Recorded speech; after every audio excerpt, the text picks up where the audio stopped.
4절에서 3장 5절까지의 말씀입니다. 호세아 2장 14절에서 3장 5절까지의 말씀입니다.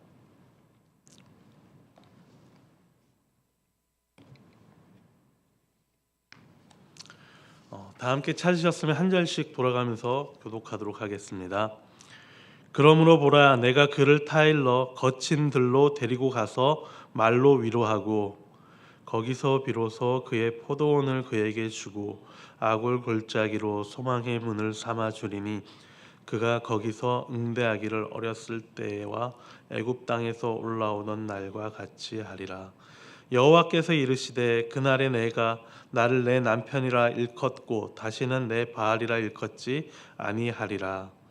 내가 바알들의 이름을 그의 입에서 제거하여 다시는 그의 이름을 기억하여 부르는 일이 없게 하리라. 그날에는 내가 그들을 위하여 들짐승과 공중의 새와 땅의 곤충과 더불어 언약을 맺으며 또 이 땅에서 활과 칼을 꺾어 전쟁을 없이 하고 그들로 평안히 눕게 하리라.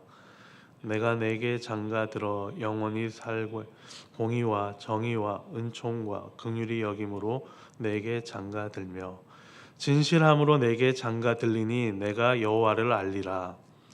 여호와께서 이르시되 그날에 내가 응답하리라.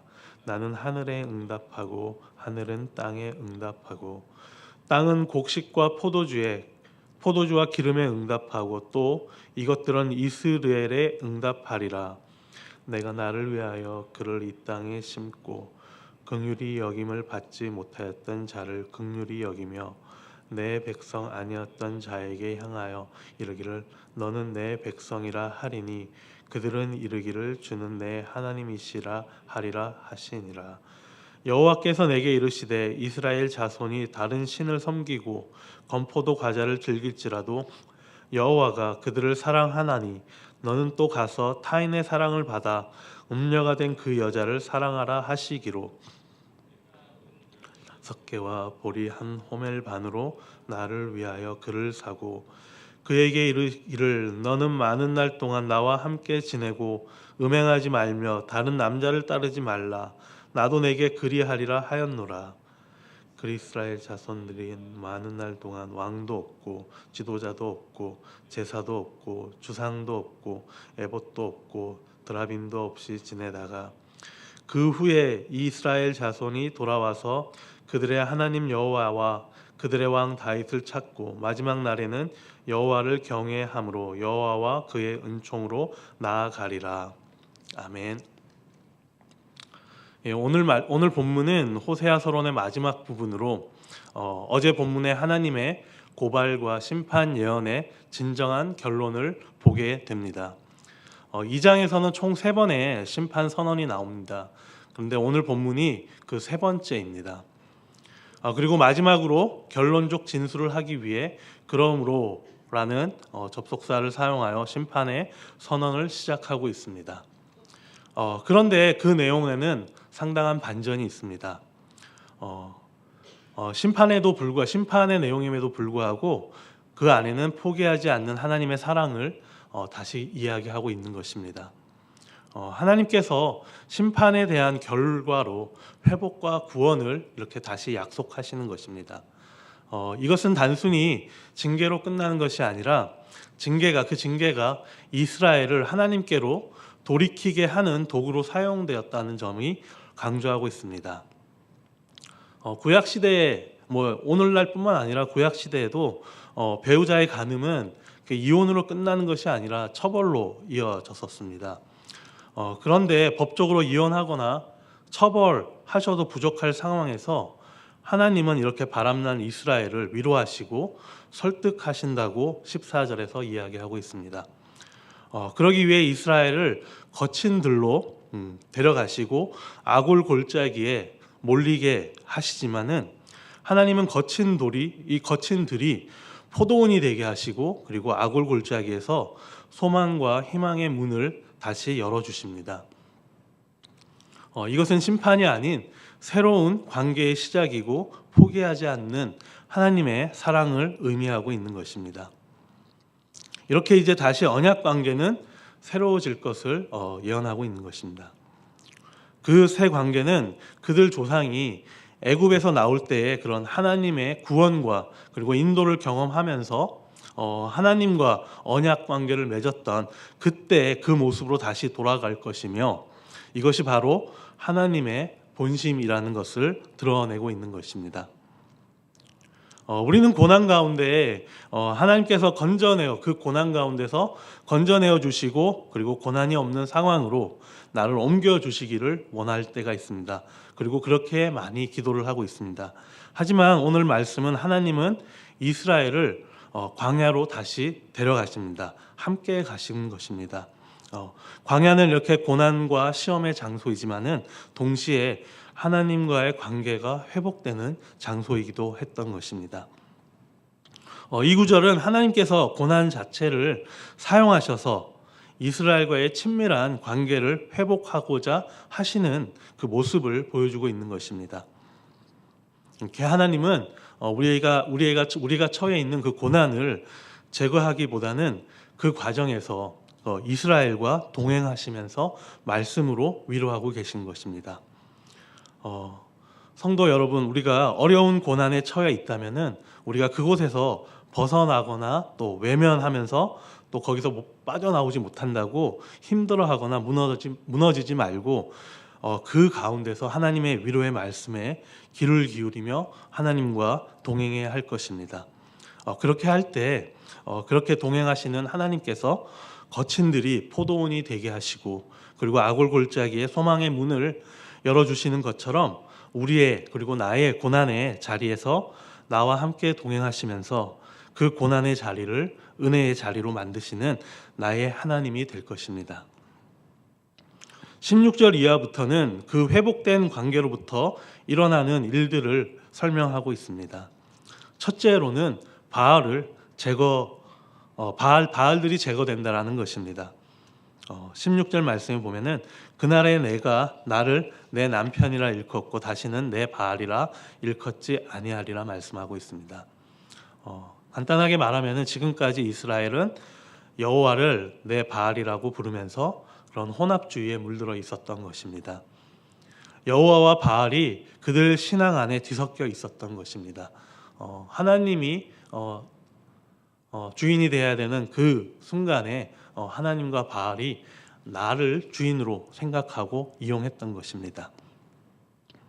하나님은 창조주 되시고 이스라엘은 피조물이었지만은 하나님은 그 관계를 단순한 종속 관계로 표현하지 않고 동반적인 관계, 즉 부부 관계로 나타내셨습니다. 그 말은 하나님께서 그 위치에 계신 것이 아니고 친히 우리에게 오셨다라는 것입니다. 우리의 누추한 그리고 타락한 죄로 가득한 우리에게 친히 내려오셨다라는 것입니다. 그리고 앞으로는 내 바알이 아니라 내 남편이라 부를 것이며, 그렇게 여호와의 신앙을 회복하게 될 것이라고 이야기하고 있습니다. 그날에 이스라엘이 하나님을 나의 남편으로 부르고 다시는 바알을 나의 주인으로 여기지 않을 것이라고 선언하시고 계신 것입니다. 이 말씀은 오늘날 하나님의 백성들에게도 하나님과의 그런 친밀한 관계를 회복하고 그리고 우상을 제거하라라는 강력한 메시지를 우리에게 전하고 있습니다. 우리는 어쩌면 생이 끝나는 날까지 우리 삶 가운데 존재하는 그런 바알들과 대면할 것입니다. 그러다 보면은 하나님보다는 그것들을 의지하고 사랑하게 되고, 그리고 하나님께 대한 영적 불순종을 끊임없이 우리는 하게 될 것입니다. 우리 스스로 싸워서 승리할 수 없는 것입니다. 오늘 말씀과 같이 여호와의 무모한 사랑을 깨닫게 되면은 그래서 그 하나님의 이름을 부르게 된다면은 하나님께서 우리로 하여금 그 바알의 이름을 기억하여 부르는 일이 없게 하실 줄 믿습니다. 18절 이하에서 그 결과를 계속해서 이야기하고 있습니다. 그것은 이스라엘뿐만 아니라 자연의 회복까지 약속하고 계십니다. 하나님이 언약을 맺고 있는 이 들짐승, 그리고 공중의 새, 그리고 땅의 곤충은 이스라엘을 위협할 수 있는 세력의 상징물들이었습니다. 하나님이 그들을 이스라엘을 공격하지 못하도록 통제하겠다라고 말씀하시고 계십니다. 안전에 한 걸음 더 나아가 또 평화를 약속하고 계십니다. 활과 칼을 꺾어 전쟁을 없애시고 그리고 평안한 삶을 허락하겠다라는 것입니다. 이렇게 봉신 관계에 있던 주인의 백성에게 해줄 수 있는 최고의 선물이 바로 이 안전과 평화인 것인데 그것이 지금 보장되고 있다라는 것입니다. 그리고 19절에서 혼인 관계를 이제 우리와 이스라엘과의 혼인 관계를 드러내십니다. 이 혼인의 예물로 공의와 정의와 은총, 긍휼 그리고 진실을 약속하고 계십니다. 이제 하나님은 단순히 주인과 백성의 관계가 아니라 이렇게 혼인 관계에 대한 회복을, 혼인 관계를 통한 이 회복을 말씀하고 계십니다. 이 혼인 관계는 흔들리지 않고 영원한 관계를 이야기하고 있습니다. 음행하는 여인에게 남편은 영원한 동반자가 될 것을 약속하고 있는 것입니다. 그때 비로소 이스라엘은 하나님이 어떤 분인지 알게 된다라는 것입니다. 여기서 여호와를 안다라는 그 개념은 구약에서 그리고 이 호세아서에서도 상당히 중요한 의미를 가지고 있는 주제입니다. 여기서 안다는 것은 단순히 지적인 정보를 우리가 획득하는 것이 아니라 부부가 삶 가운데 서로를 알듯이 그렇게 관계적이고 또 경험적이고 그리고 또 근원적인 알을 의미하는 것입니다. 이렇게 우리는 이스라엘은 이렇게 하나님과의 혼인 관계를 통해서 하나님을 계속해서 알아갈 것입니다. 그리고 21절 이하는 하나님의 모든 생명의 근원이심을 강조하십니다. 이를 통해 땅과 백성의 회복을 약속하고 계시는 것입니다. 이는 단순히 물질적 축복이나 일시적인 축복이 아니라 이런 물질적인 축복과 같은 일시적인 축복이 아니라 원래의 축복의 그런 선순환의 고리가 그 자체가 회복되고 있음을 보여주는 것입니다. 이렇게 여호와께서 명하시면은 하늘이 응답해 비를 내리고 그리고 땅이 응답해서 곡식과 포도주와 기름을 낸다라는 것입니다. 이렇게 하늘과 비, 땅, 결실이라는 이 축복의 순환고리는 잘 아시겠지만은 원래 창조의 원리였고 하나님이 이 창조하신 이 피조의 세계에 주신 큰 축복이었다라는 것입니다. 여기서 특이한 것은 22절의 말씀에 보게 되면은 그 결실의 종점에 호세아와 고멜의 첫째 아들 이스르엘이 다시 소개되고 있음을 우리는 볼 수가 있습니다. 1장에서 호세아의 아들 첫째 아들의 이름이었던 이스르엘은 심판 예고의 상징으로 소개되었지만은 여기서는 다시 이스라엘은 축복의 종착점으로 언급되고 있다라는 것입니다. 그런 혼인 관계가 모든 것에 변화를 일으킨다라는 것입니다. 이렇게 회복되고 그리고 심판의 땅이 다시 축복의 땅이 될 것이라는 것을 말씀을 통해서 예언하고 있는 것입니다.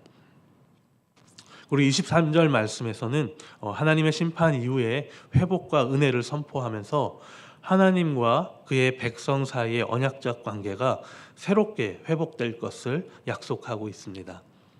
이 구절은 하나님의 신실한 사랑과 그리고 긍휼 그리고 회복의 소망을 중심으로 신앙적으로 깊은 의미를 우리에게 가르쳐주고 있습니다.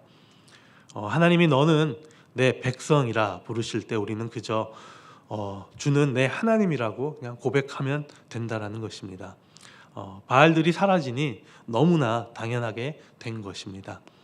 그 고백은 하나님은 신실하시며 그리고 우리를 절대 포기하지 않으신다라는 그 고백이 되는 것입니다. 이게 하나님의 긍휼은 우리의 삶을 변화시키며 그분의 백성으로서 우리의 새로운 정체성을 주신다라는 것입니다. 그리고 그렇기 때문에 그 사랑을 알고 경험했다면은 우리는 다른 사람들에게도 그런 하나님의 사랑을 나누는 삶을 당연히 살아야 할 것입니다. 이것이 5장에 나온 내용과 연관되는 것입니다. 이렇게 3장에 나온 내용과 연관되는 부분입니다. 5절로 구성된 이 3장은 하나님이 다시 호세아에게 명령하는 내용을 이야기하고 있습니다. 그 내용은 타인의 사랑을 받아 음녀가 된 여자 고멜을 사랑하라는 것입니다. 우리로 하여금 그저 신부에만 머물면 되는 줄 알았는데 하나님께서는 우리에게 보여주신 그 사랑을 또 우리가 그 사랑이 없는 자들에게 보이라는 것을 이야기하고 있습니다. 이 예언은 이스라엘을 향한 하나님의 사랑을 선지자의 가정을 통해 보여주는 상징적인 부분입니다. 비록 이스라엘은 바알을 숭배하는 그런 제의에 사용되었던 건포도를 사랑하고 있지만은 하나님은 이스라엘을 끝까지 사랑하시기로 작정하신 것입니다. 이에 호세아는 은 15개와 그리고 보리 한 호멜 반으로 이 여인을 되사오게 됩니다. 보리 한 호멜은 이 보리 한 호멜 반은 이렇게 그 당시에 은 15개 정도와 동일한 가격이었다고 합니다. 결국 은 30에 해당하는 가치로 그 가치를 지불하고 그 여인을 되사오는 것입니다. 이것을 생각해 볼 때 이 여인이 이미 이 본문을 우리가 확인해서 알 수 있듯이 이 고멜이라는 여인은 이미 누군가의 노예가 되어버린 정도로 상당히 망가져 있는 상태였다라는 것을 우리에게 이야기하고 있으며, 그리고 호세아가 이 화폐뿐만 아니라 이 식량을 동반한 값으로 그 지불했다라는 것은 그의 전부를 주고 되사왔다라는 것을 우리는 이 이야기를 통해서 이렇게 추정할 수가 있습니다. 그런 뒤에 호세아는 이 여인에게 자숙의 시간 그리고 정화의 시간을 가질 것을 당부하고 있습니다. 4절 이하는 앞으로 이스라엘의 역사를 뒤이어서 소개함으로써 그리고 호세아의 그런 행동의 의미를 잘 설명해주고 있는 것입니다. 이스라엘 역시 왕권을 잃고 그리고 제사와 제도를 잃은 채 그리고 정화의 시간을 가질 것입니다. 그러나 그 시간들은 결국 돌아옴을 위한 시간이었고, 그리고 본문의 마지막은 그들의 이상적인 왕 다윗을 다시 찾고 이스라엘은 정치적 분열을 극복하게 되며 여호와에게 속한 의로운 왕의 통치를 받음으로 마무리하고 있습니다. 이렇게 오늘 본문을 통해 다시 한번 포기하지 않으시는 하나님의 사랑을 우리는 묵상하게 됩니다. 때로는 우리를 타이르고 그리고 설득하시기 위해 거친 들로 우리를 데리고 가실 때가 있습니다. 삶의 형편이 어렵고 마음이 무너지는 그런 거친들이 있다면은 하나님이 우리를 설득하시는 장소일 것입니다. 아무것도 이렇게 들리지 않을 때 비로소 우리는 주의 그런 위로의 음성과 그리고 타이르는 소리를 들을 수 있을 것입니다. 그렇게 고통의 골짜기가 오히려 소망의 문이 되게 하실 것입니다. 고난 가운데 계신 성도님들이 바로 이 고난 가운데서 하나님의 음성에 귀를 기울이시고 그리고 함께 동행하기를 축복합니다. 바로 그때부터라는 것입니다. 모든 것은 하나님과 우리의 관계의 회복에서 시작되는 것입니다. 우리가 살아가는 이 시대는 혼란과 두려움으로 가득 차 있지만은 이럴 때일수록 주님의 평강을 구하며 신실하신 그분의 손길을 의지해야 할 것입니다. 우리의 필요와 욕심만을 위해 그렇게 기도하고 있다면은 여전히 우리는 주님 앞에서 내 발이라고 외치는 것과 다름없는 것입니다. 하나님께서 이스라엘에게 약속하셨던 것처럼 우리 삶에 있는 이 잘못된 의도를 제하여 주실 것입니다. 그렇게 하여 주님은 우리의 남편이 되어 주실 것입니다. 우리는 진정으로 하나님이 어떤 분이신지 알아야 할 것입니다. 그분의 말씀이 우리의 머리에만 머무르지 않고 전인격적으로 연합되어 삶으로 살아내는 성도들이 되기를 소망합니다. 성령님께서 오늘도 그것을 위해서 우리에게 하나님을 더욱 깊이 알 수 있는 지혜와 깨달음을 주실 것입니다. 혹시 세상의 노예가 되어 길을 잃고 가장 밑바닥에 있는 분들이 계신다면 주님을 그곳에서 기억하시길 바랍니다. 주님은 호세아가 노예 시장에서 아내 고멜을 찾아왔던 것처럼 우리의 삶의 가장 밑바닥까지 찾아오십니다. 하나님의 이 사랑은 상당히 하나님 입장에서는 아픈 사랑이고, 하지만은 절대 포기하지 않는 사랑일 것입니다. 우리가 할 수 없는 그 사랑을 하나님께서 대신 이루어 주셨습니다.